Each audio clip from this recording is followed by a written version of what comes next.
Now, as I promised or threatened, I plan to stay with talking about Anyone Got a Match by Max Schulman for a little while. And today is the one where I focus on one of the biggest issues raised by the book, the topics, raised firmly, prominently, and in many ways provocatively, especially for the time. But that doesn't mean that it is easily patronized or dismissed in our time. So, almost 60 years later. Well, what are we looking at? The background of the two, prominent characters, Ira and Polly, are respectively an Armenian and Irish kids of immigrants who grew up, in the hard streets of some avenue in New York, which obviously means something to anybody who really knows that city. But the point is that they are hardscrabble kids they got really involved with leftist theater and were heavily into protests and union organizing and things like that, clearly in their teens.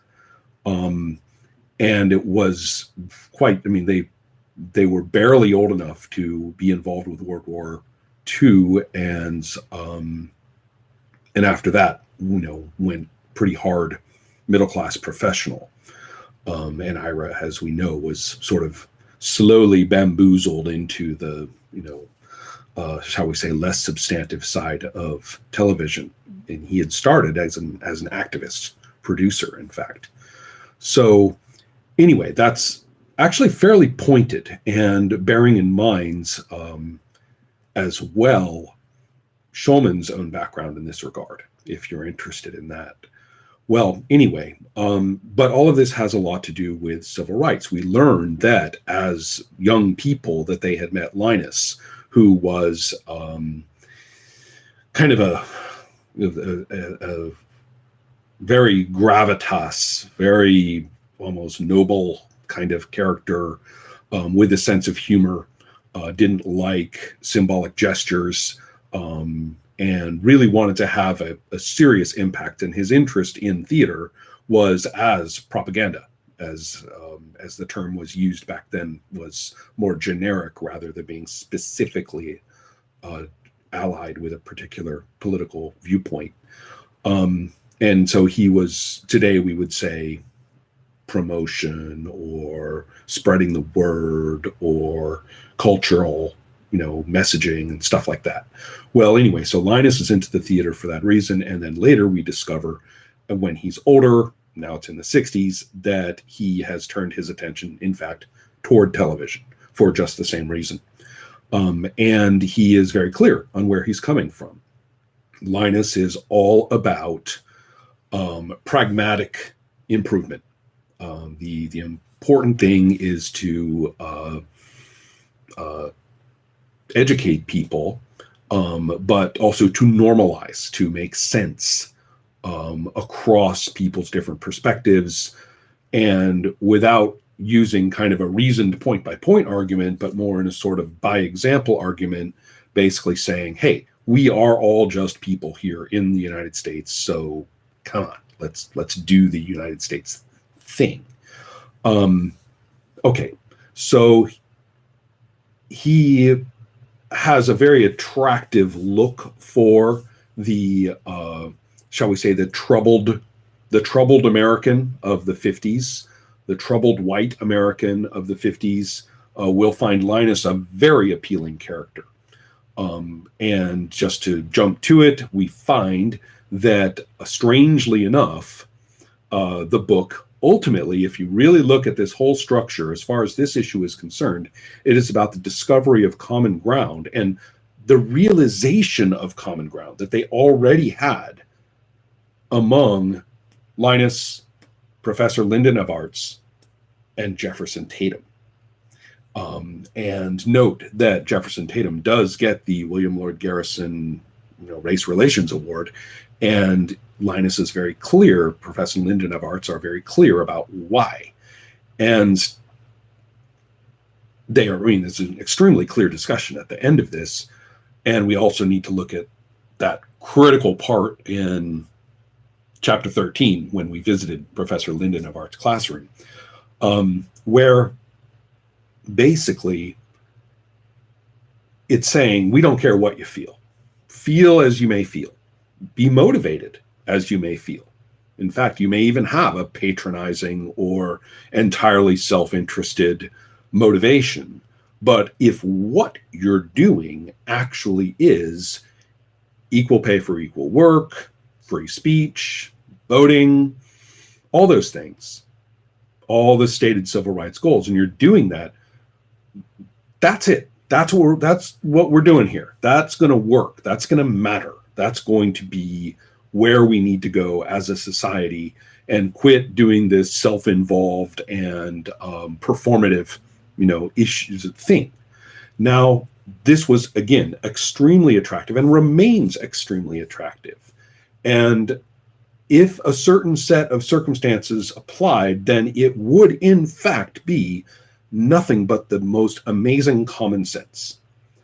And before we get to that set of circumstances that would need to be the case for that to make perfect sense, let's take a look at that classroom that Ira visited during the filming process, and hilariously said, if I listed all the organizations that would, picket him and, get him fired if he aired the contents of this classroom. And what we find is that Linden of Arts is, in dealing with a classroom full of Black students, all motivated, all clearly, on fire with plenty of very sensible things to say. And that's actually one thing I really like about that chapter. None of the students says anything, stupid or strawman-y. But Linden of Arts' point of view is, when the smoke clears, my dusky countrymen, we will all have to live together. So what's that going to look like? And what he meant, and what he clarifies in saying all this, is that he speaks disparagingly of Malcolm X specifically, period, but with no elaboration, and then refers to ridiculous prostrations across highways and bridges, by which he is referring to the activities of Martin Luther King. So you may miss this. I mean, we have been so taught that, we have wonderful, fuzzy, white people loving Martin over here, who only wanted Black people to be nice and white and get along, and for white people to get over their terrible hatred because, right, we have that image of Martin Luther King that is promulgated ceaselessly. And then we also have this image promulgated of Malcolm X as basically a crazy man, hater. None of this is true. None of this is true, both historically as we look back, nor is it true in the context of that time that the book was written. And let's bear in mind when. Written probably throughout 1963, published in late 1964, Malcolm X was still alive. He was killed in 1965. And as I hope I need not remind you, King is killed in 1968. In cultural terms, much later. But what has not occurred either is King's connection to Northern Black activists, when after the passing of the Civil Rights Act and the Voting Rights Act and all these things that voting rights is earlier. Anyway, after the passing of the legislation in 1964 by LBJ, there is this kind of take that, well, we did it. We did it. And don't forget, the I Have a Dream speech is in 1961, and it played great. It was exactly what, as Linus would have it, the mainstream would want to hear. Well, anyway, though, King was not perceived in these terms. I'm describing certain things about it looking backward, but King was not perceived that way at the time. King was perceived as basically a deep troublemaker. And it was okay, for him to do the deep troublemaking down there with those, evil, thick-necked, red-necked bigots down in the South, but up here we don't have that problem. And so yay king, but don't bring that shit up here. Thanks. Anyway, though, the point here is that when Linden of Arts speaks disparagingly of what we today heroize as the non-violent peace movement, a successful human rights activism of the great and grand and totally harmless Martin Luther King. In other words, we have two myths. One is the king as this, basically meaningless, performative, symbolic, and basically, egotistic, street theater kind of protester guy. And then Malcolm X, who is not mentioned in detail, but who is basically stated as, this is better, it's better than Malcolm X. This what we need is something better than Malcolm X, is what Linden of Arts is saying.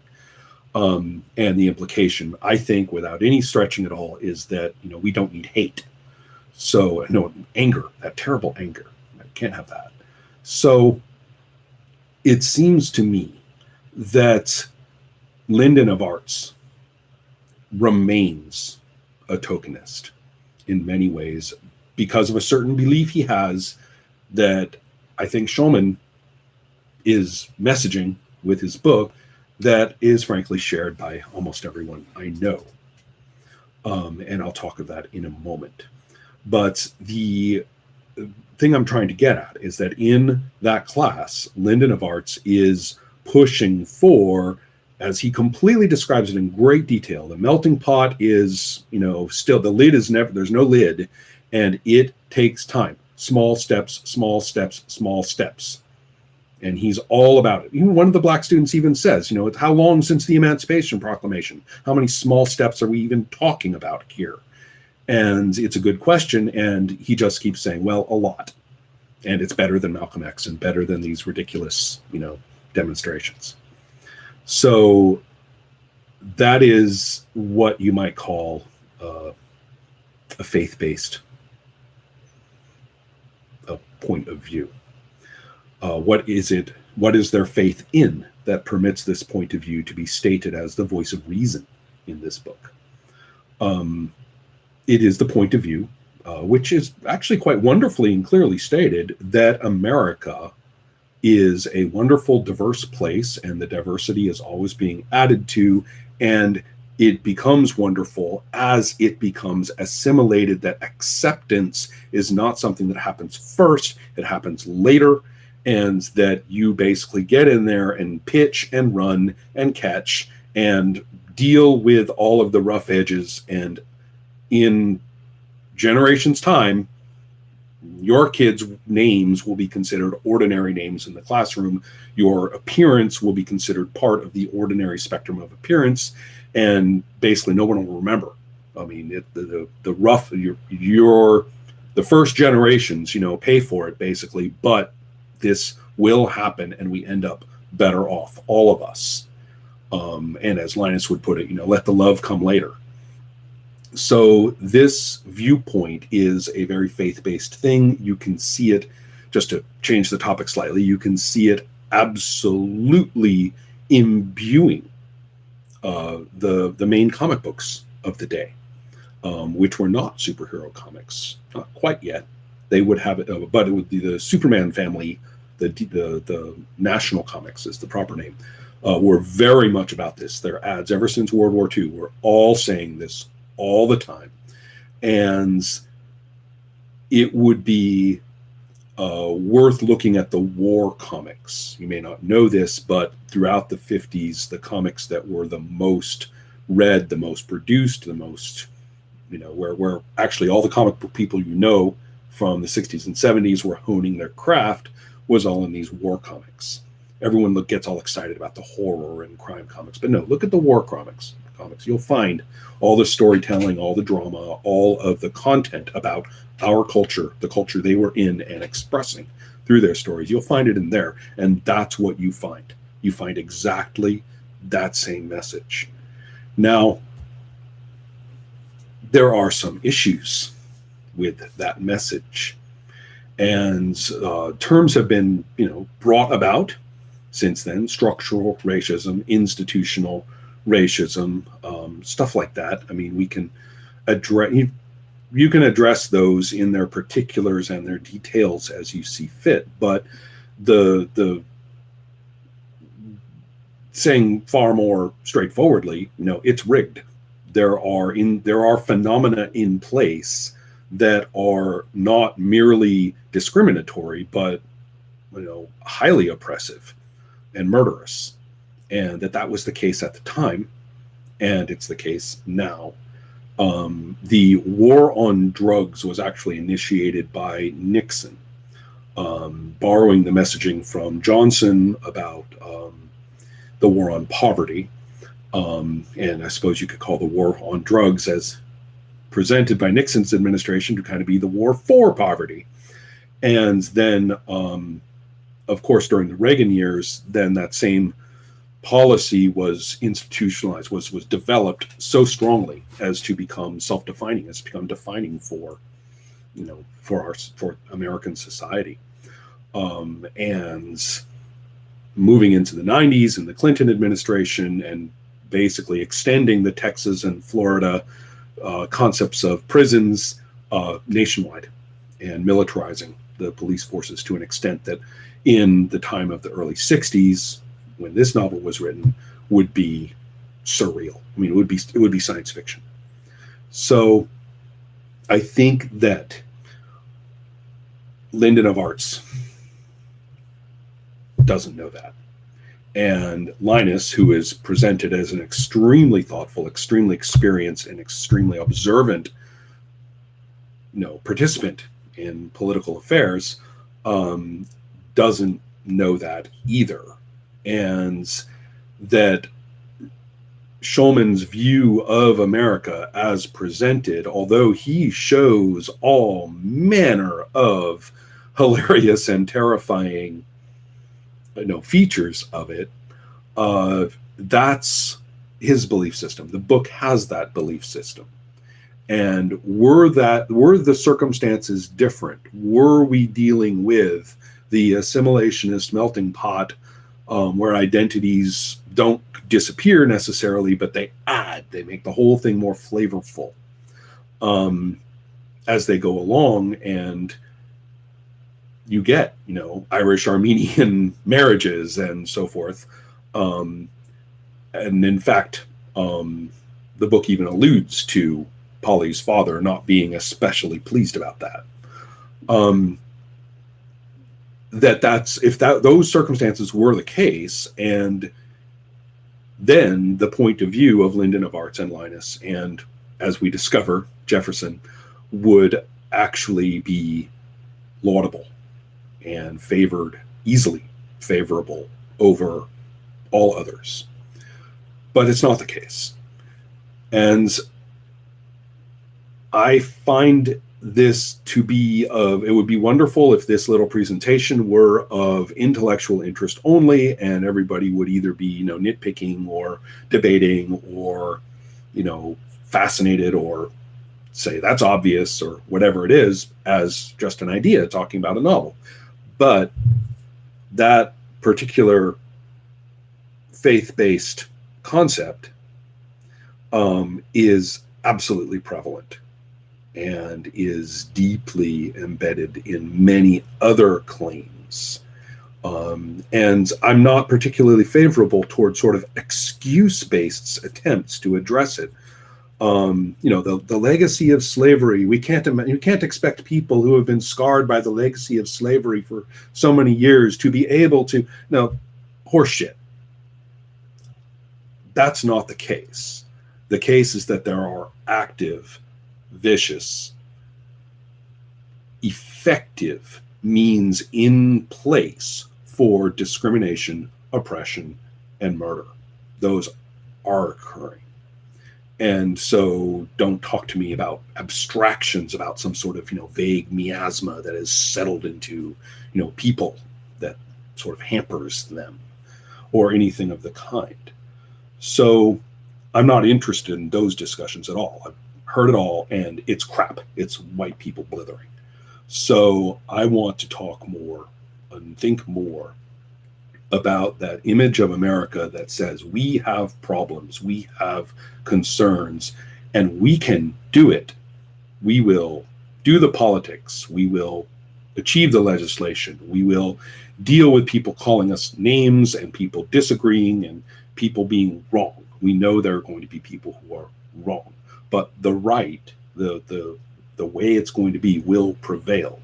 It's kind of interesting that Shulman doesn't speak highly or make any reference to the quote. You know what? Now that I think about it, I think that probably the publication timing doesn't quite work. If I look and think about the months in question, King's statement after the 1964 legislation was the arc of history is long, but it bends toward justice.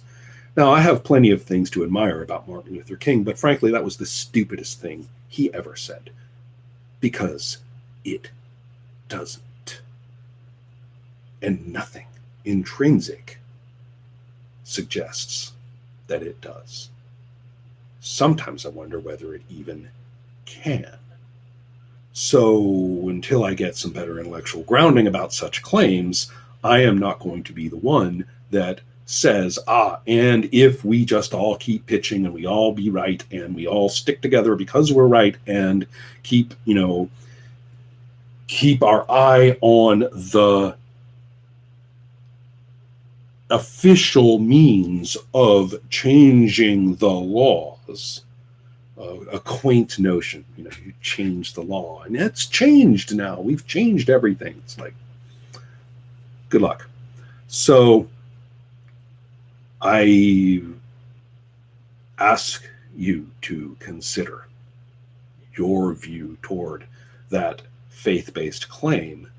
And I ask you, okay, what I was saying about King is that particular point of view is actually exemplified by Shulman's commentary. And so I suppose he doesn't quote it favorably regarding King simply because the timing doesn't work in terms of the book's publication, because the content is the same. So anyways, plenty of things to talk about there, but I really wanted to look at this book's precise place between the freedom rides and the legislation and all sorts of things going on before Malcolm X is killed and before the riots erupt in 1965. Now, there was massive rioting at King's death in 1968, but the ones in 1965, those are when a lot of white liberal activists suddenly realized that no, they are not heroes in the eyes of the people they expected to be so grateful. So this book is just before that.